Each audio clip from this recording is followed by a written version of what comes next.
Assalamualaikum, saya Dani Haryanto, mahasiswa Teknologi Pangan semester 4 Universitas Islam Al-Hiyah Unisa Kuningan. Video ini dibuat untuk memenuhi tugas mata kuliah Information and Communication Technology 1 atau ICT 1 dan sebagai dosen pembina yang terhormat Ibu Eli Sumaliah SP MA PhD.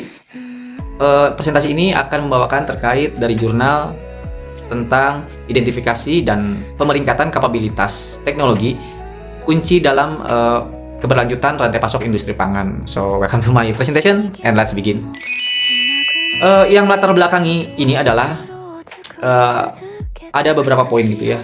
Karena saat ini industri pangan ya, dan saya rasa mungkin gitu ya kedepannya juga industri pangan ini mengalami the biggest challenge, mungkin tantangan besar gitu terkait rantai pasok ini yang melibatkan banyak sekali komponen.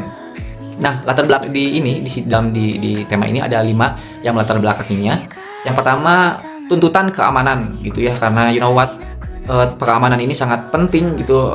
Kita harus lebih aware lagi karena berkaitan dengan badan kita ya, everyone's body gitu. Jadi bukan hanya orang pangan yang harus aware, tapi juga masyarakat luas juga harus paham gitu ya, karena sudah ada HACCP, CPPOB gitu. Dan memang ini harus deep lagi ke masyarakat agar masyarakat itu paham dan mengerti dan mau gitu ya sama-sama menjalankannya. Lalu yang poin kedua, tentang peningkatan produktivitasnya. Ini juga sangat penting gitu ya, yang latar belakang ini. Yang ketiga juga kebutuhan sebuah transparansi gitu ya. Jadi transparansi apapun gitu, whatever, pokoknya transparansi sebuah rantai pasok gitu ya, memang harus transparan gitu. Satu sama lain harus mengetahui gitu. Yang berikutnya adalah Pokoknya yang berikutnya tentang tanggung jawab terhadap lingkungan. Nah, ini juga yang melatar belakangi. Dan yang kelima adalah terkait tentang complicated sebuah rantai pasok gitu ya. Betul, sangat kompleks karena melibatkan beberapa komponen gitu ya, beberapa aspek dari mulai pemasok bahan bakunya, produsennya, distributornya, dan konsumennya. Lalu berikutnya juga ada konsep untuk keberlanjutan rantai pasok ini. Nah, di sini ada 3 dimensi.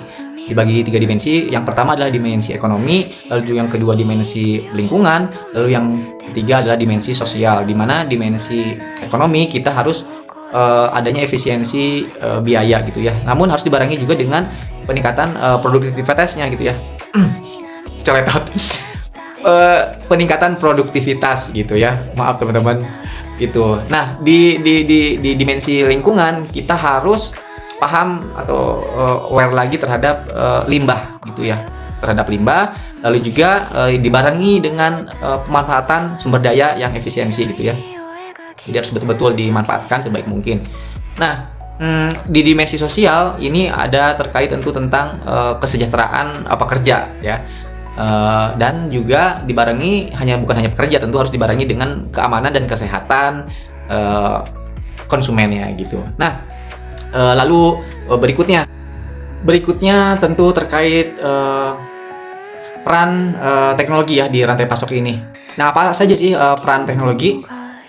Yang pertama, meningkatkan efisiensi operasional, bisa juga meningkatkan transparansi informasi, bisa juga untuk mempercepat aliran data gitu ya, agar lebih cepat tahu, dan tentunya bisa lebih mudah lagi berkoordinasi antara pelaku rantai pasok ini gitu.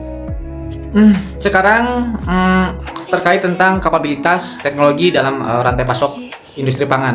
Nah, apa aja sih gitu? Ada 5 poin penting gitu ya di dalam di kapabilitas ini gitu. Yang pertama infrastruktur terkait tentang informasi dan komunikasi rantai pasok gitu ya. Jadi infrastrukturnya memang harus betul-betul memadai gitu ya, semacam model pengembangannya gitu ya.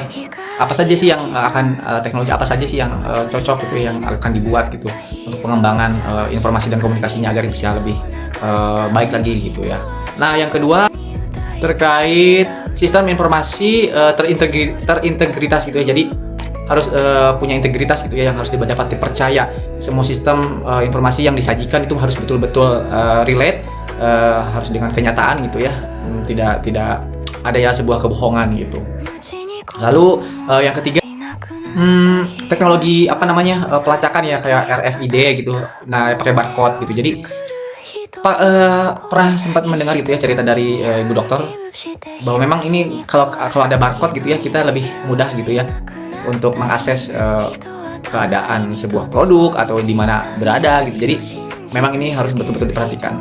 Nah, lalu yang berikutnya yang keempat gitu ya, otorisasi proses produksinya itu sendiri gitu. Nah, yang kelima sistem manajemen data digitalnya gitu ya. Jadi harus betul-betul di manage sedemikian rupa agar tidak ada gejolak gitu ya, data satu dengan data yang lainnya. Nah, di dalam jurnal ini ada metodologi penelitian, ada dua. Yang pertama ISM atau Interpretive Structural Modeling, lalu yang kedua ada micmac analysis. Nah, ini keduanya menganalisis hubungan pengaruh atau faktor teknologi. Nah, yang pertama metode ISM untuk apa sih? Yang pertama untuk mengidentifikasi hubungan antar faktor. Yang kedua untuk pembentukan reactability matrix. Yang ketiga penyusunan SSIM. Yang berikutnya untuk partisi level.